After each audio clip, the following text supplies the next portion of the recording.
Protein doesn't build muscle. Nah, I'm just joking. Welcome to the Q&A. Scott Cage asks, best exercises for chest and arms. Now, this is going to sound a bit like a cop-out, but I wouldn't really say there is a best exercise, because it all depends on your goals, individual biomechanics, and most importantly, context. Let's take, for example, barbell compared to dumbbell bench press. A barbell is fixed, and as a result, has less need for stability. But that also means that you can lift slightly more weight. Whereas a dumbbell, you focus on each individual arm more. So while you're lifting less weight, there's a greater need for stability and you get more muscle activation during the movement. To a certain extent, the best exercises are the ones you're progressing with and are also aligned with your goals. James from Oz asks, where to start? I'm new. You see, when you first start working out, you need to give your body and mind time to adapt. So you need to start slow.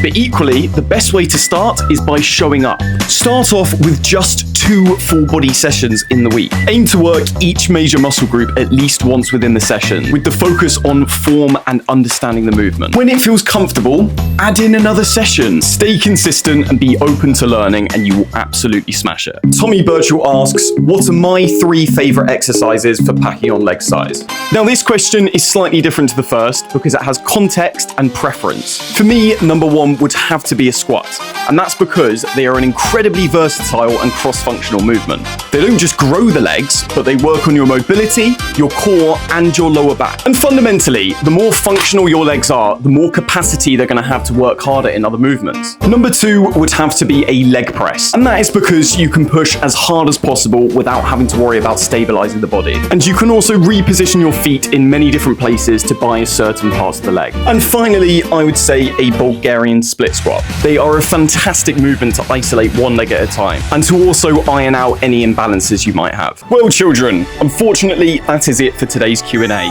If you have any questions, you can comment them below or you can send me a DM. In a bit.